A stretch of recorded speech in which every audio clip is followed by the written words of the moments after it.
Most takedowns and throws commonly seen in collegiate wrestling and in judo are going to be legal.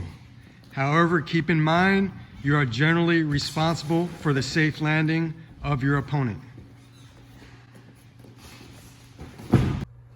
One of the ways to distinguish between a slam and a hard takedown is constant motion. This first takedown had constant motion, which is legal.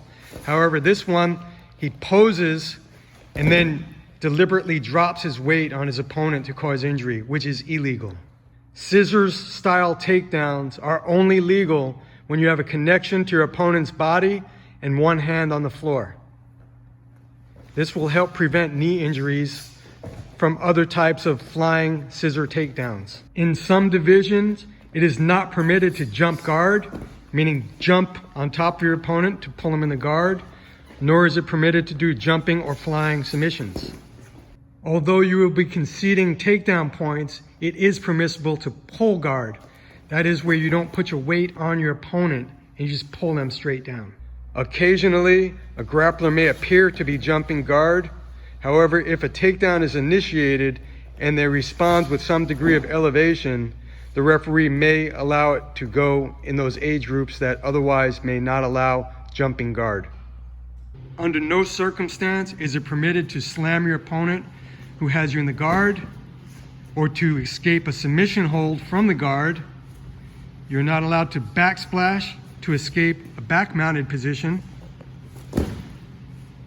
And you cannot spike your opponent's head to the ground or intentionally drive his head or neck to the mat. A suplex-style throw is only legal when your opponent is not directed to land on their head or neck. To prevent unintentional slams, the referee may break the hold at any time. You can elevate your opponent above your hips. This includes if you're in an attempted submission hold. The referee may break the hold and restart in the standing neutral position. You cannot bend or twist your opponent's fingers or toes or use small joint manipulation. You cannot grab and squeeze the neck or trachea. You cannot pinch any part of your opponent. You cannot grab headgear or clothing. And you cannot grab your opponent's gloves. You can, however, grab your own clothing or gloves. Legal submission targets include the vascular neck, vascular and not throat or windpipe, the elbow joint, the shoulder joint, the wrist. However, wrist submissions must be done without manipulating or grabbing the glove. The knee with straight pressure only. The ankle with straight pressure only.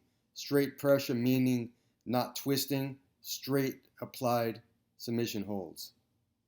And remember, all submissions must be executed with applied pressure and never cranked on. Neck cranks are illegal. A neck crank is any technique that intentionally twists your opponent's neck or spine. It can be done from the top position or bottom position. However, if you put yourself in a neck crank, by defending a legal submission, the referee will allow it to continue. Straight guillotines are not allowed. This means the arm is just circling the neck and there's no arm in. However, you are allowed in certain divisions to do an arm in guillotine, meaning the arm is in between the neck. Other legal chokes from the frontal choke series include a darce or an anaconda,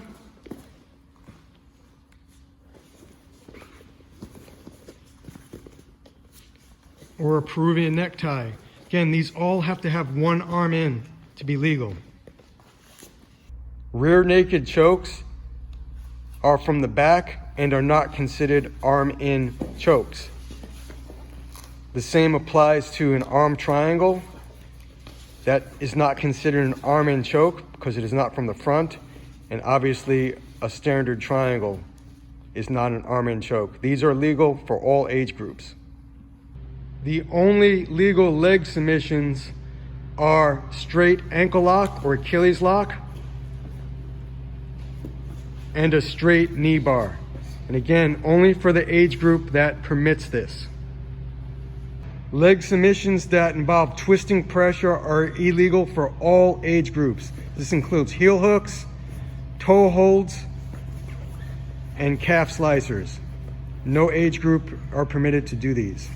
Bicep slicers are also illegal or not permitted for any age group.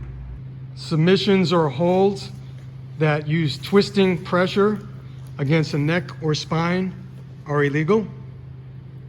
Under no circumstance can you crank on a submission or put a submission on with dynamic force that will injure your opponent before they have a chance to tap. Submissions must be used with applied pressure where the submission is hit, and then pressure is gradually applied. With that said, the referee always has the discretion to end a match with submission whether you tap or not. Strikes to the body and legs are legal. However, they must be employed in a restrained manner, meaning they are controlled and focused and executed with good martial arts technique. Athletes who lose their temper or composure or strike widely will be penalized or disqualified. It is never permitted to strike the face or head, nor back or spine area. You cannot direct a strike to the knee, specifically the front part of the knee. You cannot throw an elbow or forearm strike. You cannot strike with a non-gloved portion of the hand. However, you can do a hammer fist. And you cannot headbutt. Strikes to areas or targets that are not permitted and only done for punishment purposes are not allowed. The referee will warn the fighter that they are not exhibiting scoring strikes and to only do scoring strikes. If they continue so, they will get penalized.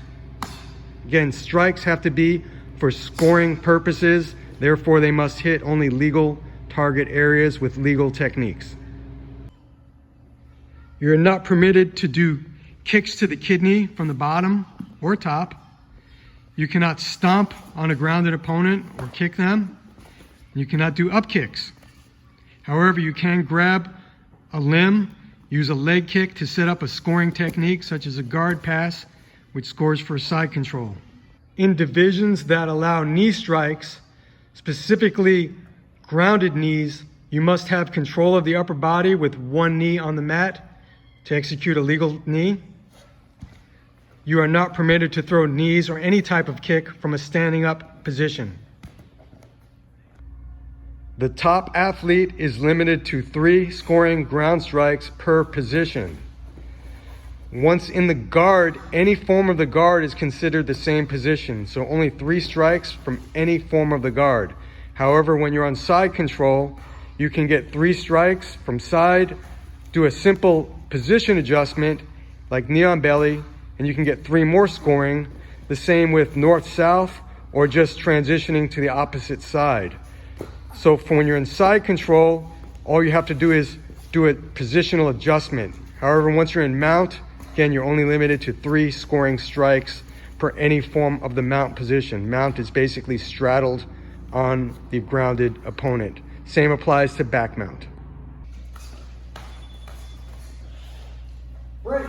If an athlete is hurt with a legal strike, the referee can stop, go to the neutral corner, give the injured athlete time to recover. If necessary, medical help can be summoned to evaluate him. If he's able to continue, the fight will proceed, and there's no points awarded for injury, just legal techniques.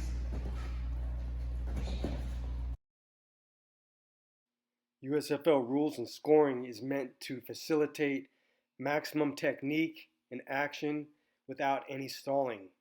Holding a static position without trying to score or submit will be considered passivity even if in a dominant position. Additionally, fighters should stay upright and not in a low wrestling crouch stance during the stand-up portion, and they should not refuse to engage. Passivity can be either a restart or a point deduction. Additional handouts and documents, as well as videos on the rules and scoring, are available at the licensing section of our website, to include age-based technique limitations. Also, feel free to watch the referee and judge training videos, which are more in depth of what you've just seen.